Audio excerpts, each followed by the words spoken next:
भुषंडी जी।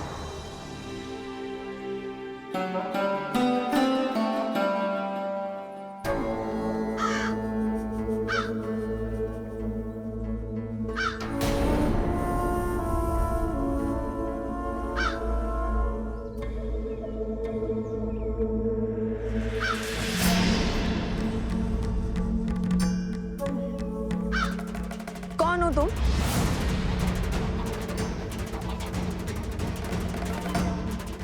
इसी क्षण अपने मूल स्वरूप में आओ, अन्यथा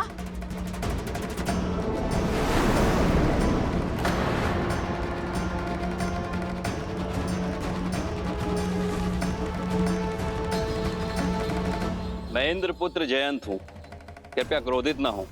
मैं तो केवल आपके चरण स्पर्श कर आपका आशीर्वाद लेना चाहता था।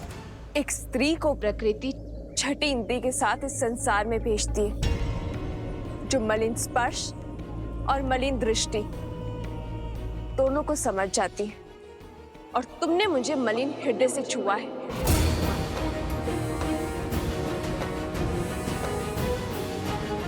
मेरी दृष्टि और भावनाओं पर प्रश्न उठाने का क्या अधिकार है आपको? स्वर साध के बात करो जयंत। क्यों? रूपवती हैं तो क्या किसी पर भी लांछन लगाएंगी? वनवासी होकर इतना साहस, इंद्रपुत्र जयंत को धमका रहे हो। ठीक है, छुआ मैंने तुम्हें मलिन भाव से, क्या कर लोगी? क्या कर लेगा तुम्हारा ये वनवासी पति?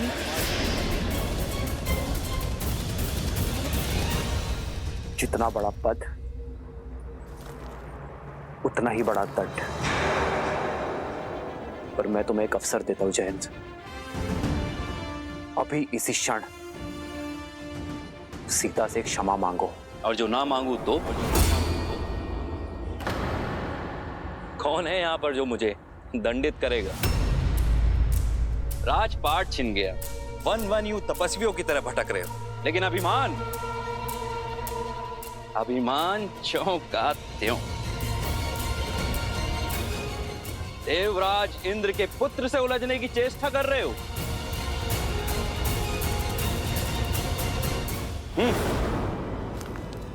रुक जाओ जयंत।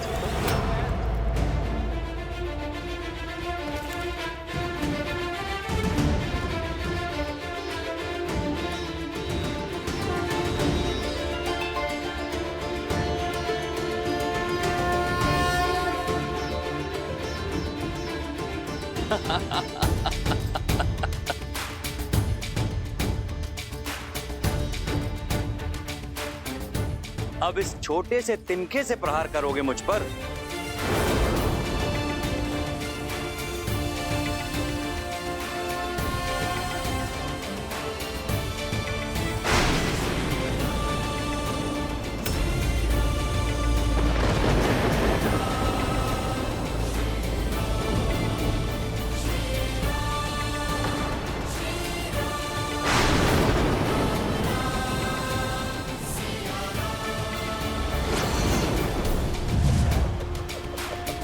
ब्रह्मास्त्र।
श्री राम रक्षा करो श्री राम, भूल हुई, क्षमा कर दो श्री राम।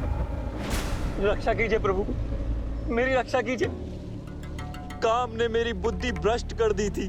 माता मेरी रक्षा कीजिए, भविष्य में ऐसी भूल कभी नहीं होगी। मैं पर स्त्री को अपनी माँ का आदर दूंगा। मेरे प्राणों की रक्षा कीजिए। युग चाहे कोई भी हो, समय चाहे जैसा भी हो, एक स्त्री की गरिमा भंग करना सदा ही महापाप की श्रेणी में आता है जयंत। यदि एक निर्धन की लज्जा पर प्रहार करोगे, उसे सताओगे, तो एक तिनका भी ब्रह्मास्त्र बनकर लगेगा तुम्हें। कुछ अपराधों के लिए क्षमा नहीं, सीख देनी पड़ती है। एक स्त्री का शील भंग करने के दंड से तो स्वयं तुम्हारे पिताश्री भी ना बच सके और सहस्त्र घाव लेकर घूम रहे हैं, तो तुम कैसे बचोगे? तुमने मुझसे क्षमा मांगी, इसलिए मैं तुम्हारे प्राण नहीं हरूंगा। किंतु जिस वासना भरी दृष्टि से तुमने मेरी सीता को देखा है, जिस काम और आतुर विचारों से तुमने उसे छुआ है, उसका दंड तुम्हें अवश्य मिलेगा।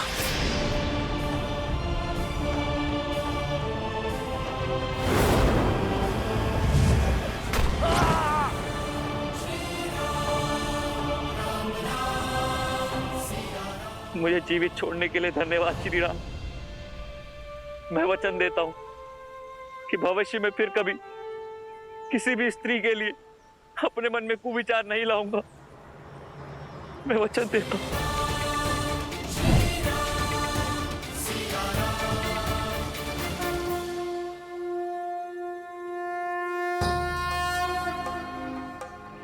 मार्ग दिखाइए ऋषिवर।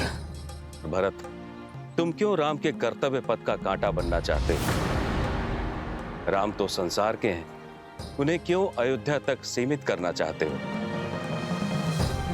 ये आप क्या कह रहे हैं ऋषिवर? भैया के लिए कांटा तो मैं बन गया उनके आनंदमय जीवन का। यदि मेरा प्रेम निश्चल है, यदि मेरे भीतर आप सत्य देख रहे हैं, तो मुझे मेरे राम भैया का पता बताइए। उन्हें उनके उचित स्थान अयोध्या में लौट आने का मार्ग बताइए। अन्यथा मेरे जीवन का कोई अर्थ नहीं है। मार्गदर्शन दीजिए।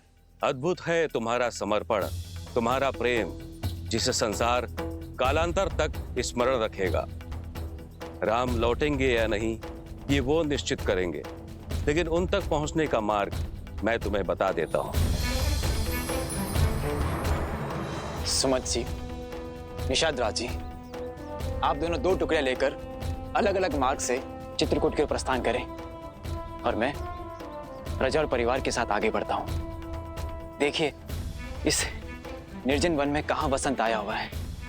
अवश्य भैया वहीं होंगे।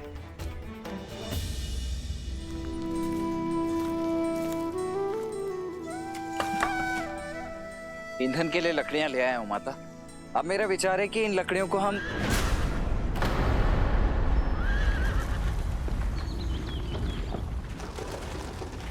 अवश्य कोई संकट निकट है। आप चिंता मत कीजिए, मैं अभी देख कर आता हूं।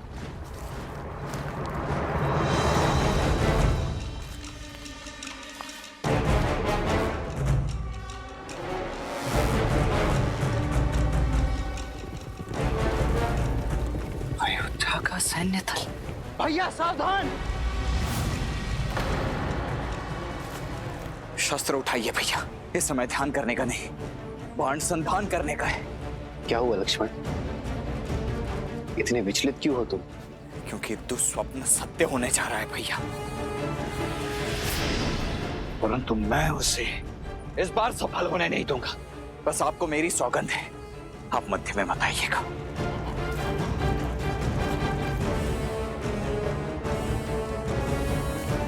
क्या हुआ लक्ष्मण? कौन आया है? वही भैया, आपका प्रिय भरत।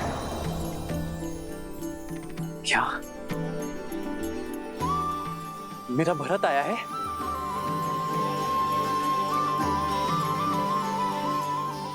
भरत? अवश्य गुहा का हृदय जीत लिया होगा मेरे भरत ने। अब तो बड़े हो जाओ लक्ष्मण। क्या बचपन की भांति अब भी मेरे प्रेम के लिए भरत से लड़ने को सज्ज हो तुम? आपका मन इतना पवित्र क्यों है भैया? देखिए भैया, देखिए, आपका प्रिय भरत अकेले नहीं आ रहा है, अपने साथ संपूर्ण सैन्य दल को लेकर आ रहा है।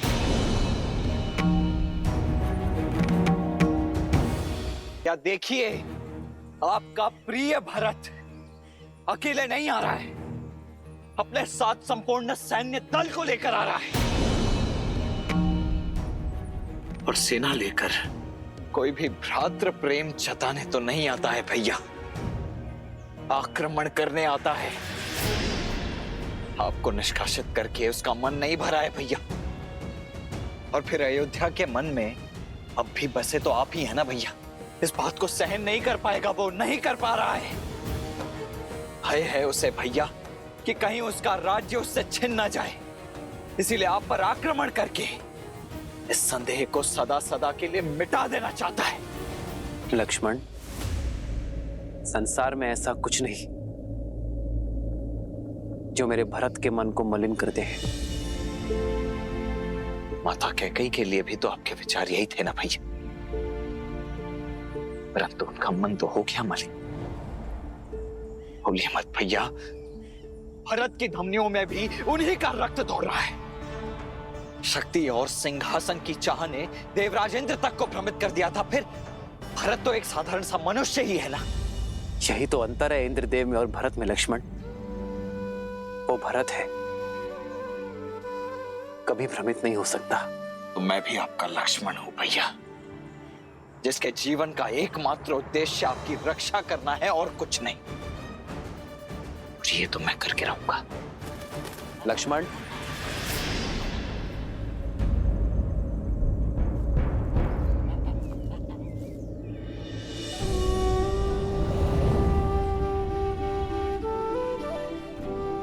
तुम्हारे सामर्थ्य पर तनिक भी संदेह नहीं है मुझे लक्ष्मण, किंतु आवेश में आकर बिना उचित अनुचित का भेद जाने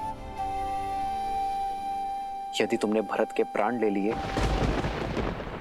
तो क्या उसे पुनः जीवित कर पाओगे तुम?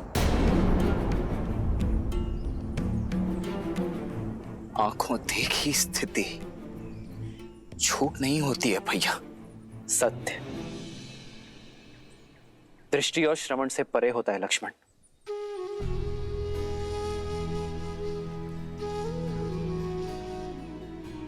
यदि भरत पर नहीं तो मुझ पर विश्वास कर लो।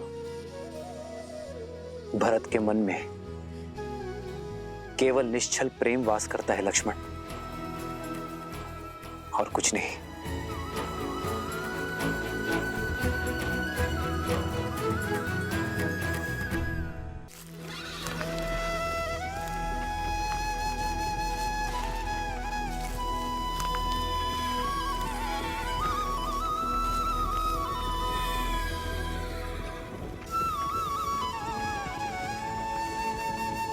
भरत भैया,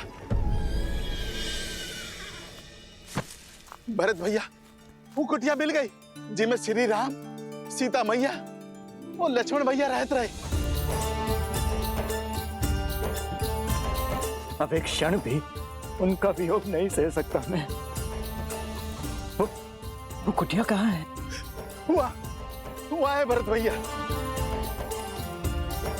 निषाद राज जी, आप शेष सभी को लेकर के आइए, अब और प्रतीक्षा नहीं कर सकता मैं। हुआ, चलो चलो चलो, सब पीछे पीछे आओ, हमरे आओ, चलो।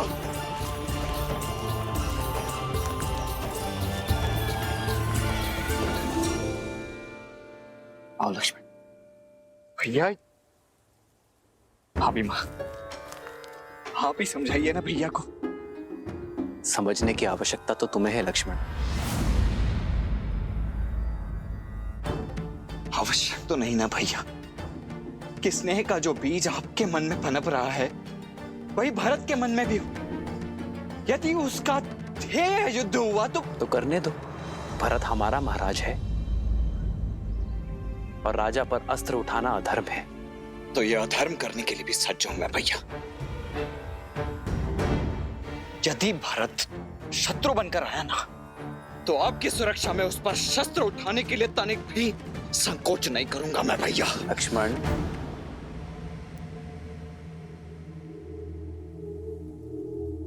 राम भैया,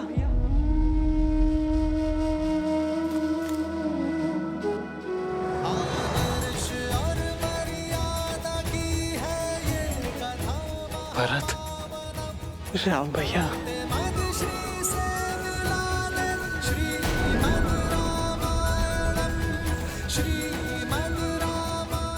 मेरा भरत।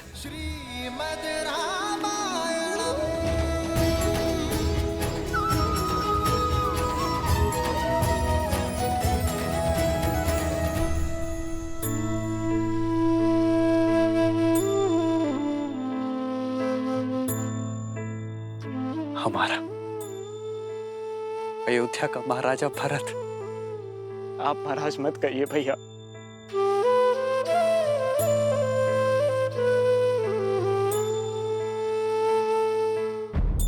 मैं तो आपका एक तुच्छ दास हूँ, अपराधी हूँ मैं आपका। दंडित होने आया हूँ आपसे। जो दंड देना है भैया मुझे दीजिए, मुझे दंड दीजिए भैया। उठो भरत। हृदय में बसने वाले चरणों में नहीं बैठा करते।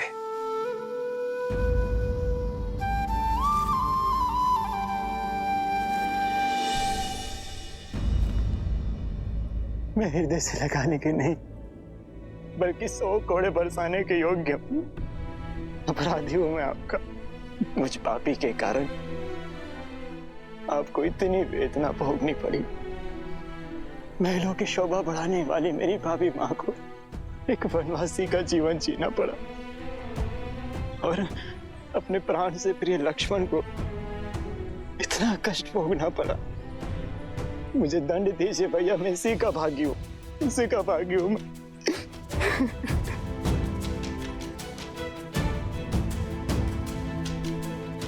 भरत भैया, बचपन से आपने सदैव मुझे अपने साथ रखा, कभी मुझे अकेला नहीं छोड़ा।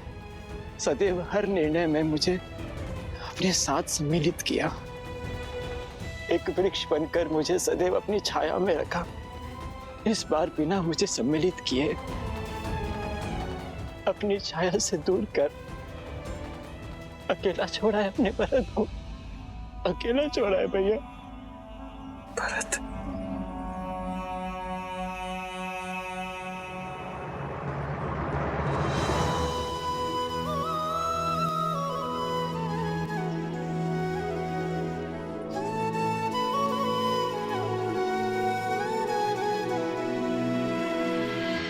देखी भरत भावुक रघुराई, ब्रात मिलन की घड़ी है आई।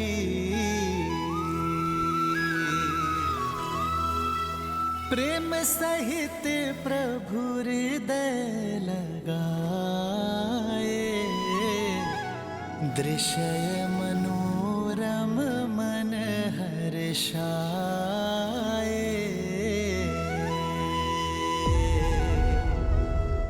विश्वास नहीं होता, भिन्न भिन्न गर्भ से जन्म लेने वाले भाइयों के बीच इतना प्रेम। भाई एक दूसरे के पूरक होते हैं देवी। जैसे नारायण अपने शेषनाग के बिना, अपने सुदर्शन चक्र के बिना, अपने शंख के बिना अधूरे हैं, उसी प्रकार नारायण रूपी श्री राम भी अपने शेषनाग रूपी लक्ष्मण के बिना, सुदर्शन रूपी शत्रुघ्न के बिना, शंख रूपी भरत के बिना अधूरे हैं। भविष्य में जब जब संसार में प्रेम और धर्म का महत्व कम होगा, तब तब ये संसार इन चारों भाइयों के परस्पर प्रेम और समर्पण को। माँ, कितना अभागा हूं मैं। मां शब्द कह तो दिया, किंतु संकट की घड़ी में अपना पुत्र धर्म नहीं निभा पाया। मुझे तो नर्क में भी स्थान नहीं मिलेगा माता, ऐसे अशुभ शब्द ना कहो भरत। अशुभ तो आपके साथ हुआ है माता। अपराधी हूं मैं आपका, पापी हूं मैं। लक्ष्मण, लक्ष्मण तुम्हारा भी अपराधी हूं मैं, पापी हूं मैं। तुम ही दंड दो मुझे। उठाओ ये धनुष और चला दो बाण मुझ पर।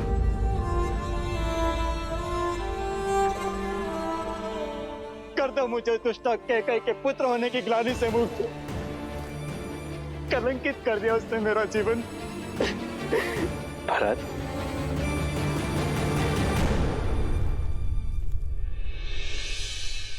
मेरी माता कैकई के लिए अपशब्द मत कहना। रघुकुल में स्त्री के सम्मान का पाठ पढ़ाया जाता है, उन्हें कलंकित करने का नहीं। और माता कैकई केवल एक स्त्री नहीं है,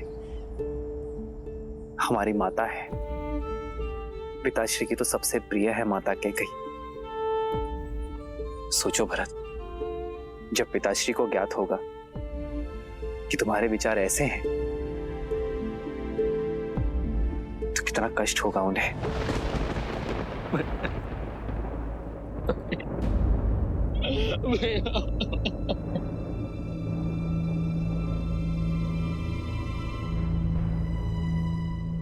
भरत, क्या हुआ भरत? मैं हूं ना यहां तुम्हारे पास, अपने भरत के पास।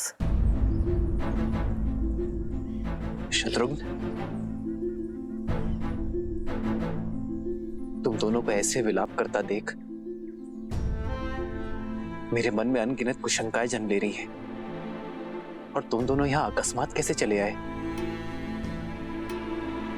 अयोध्या में सब कुछ कुशल मंगल है ना भरत?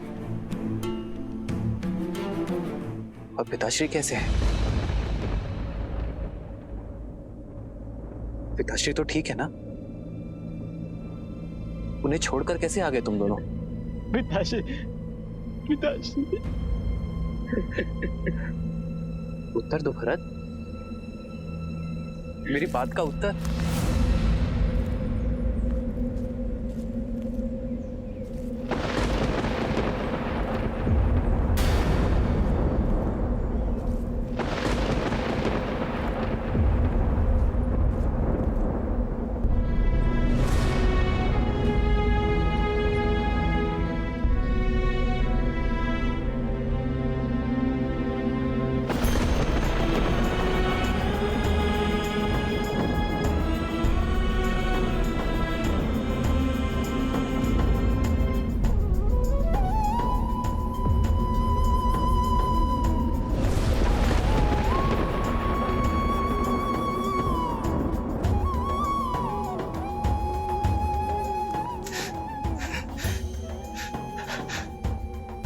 अमरनाथ हो गए भैया।